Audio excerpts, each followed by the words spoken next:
मैत्रिणींनो, आज मार्गशीर्ष महिन्याचा तिसरा गुरुवार आहे आणि बघा मी इथे पूजा वगैरे सर्व आटपून घेतलेलं आहे आणि शिवाय मी स्वयंपाकसुद्धा करून घेतलेला आहे, कारण की मला नैवेद्य दाखवायचं होता. तर इथे बघा आता मग मला इथे नंतर इथे 3 वाजता हे ब्लाऊज शिवायला आलेलं होतं आणि बघा इथे मी हे जे ब्लाऊजची कटिंग पटकन करून घेतली आणि इथे बघा हे जे ब्लाऊज आहे ते मी इथे हे 4:30 वाजेपर्यंत शिवून पण घेतले. आता बघा इथे पटकन अशी एका तासात मी कटिंग आणि स्टिचिंग या ब्लाऊजची केलेली आहे आणि ही जे ब्लाऊज आहे तिला मला अर्जंट 7 वाजता द्यायचं आहे. तर मी इथे बघा अशा प्रकारे ते शिवून घेतलेलं आहे आणि हे जे ब्लाऊज आहे ते पैठणी साडीवरचं ब्लाऊज आहे आणि हे जे कस्टमरला बघा इथे बॅक साईडनी डिझाईन्स पाहिजे होती, तर मी इथे बॅक साईडनी केलेली आहे आणि जो समोरचा साईड आहे तो अशा प्रकारे काढलेला आहे.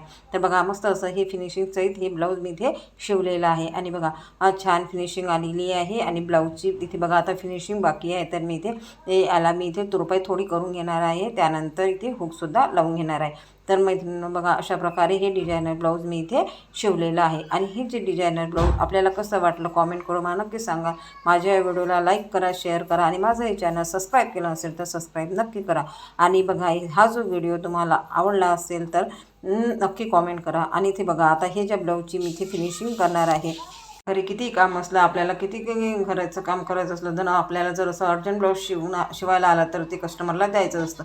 तर इथे बघा मी अशा प्रकारे ते रेडी करून ठेवलेलं आहे आणि आता बघा इथे हे रेडी झाल्यानंतर आता आपल्याला हुक्स आणि तुरपाई करून घ्यायची आहे. तर मी इथे हे हुक्स आणि तुरपाई इथे करून घेणार आहे. तर बघा त्यासाठी मी इथे बघा ह्या जे धाग्याने आधी तुरपाई करून घ्यायची आहे आणि इथे बघा तुरपाई पट्टी मी अटॅच केलेली आहे, म्हणून इथे मी पूर्ण साईडला तुरपाई करून घेणार आहे. त्यानंतर ह्या हुक्ससुद्धा लावून घेणार आहे. व्हिडिओ कसा आवडला असेल तर लाईक नक्की करा. धन्यवाद.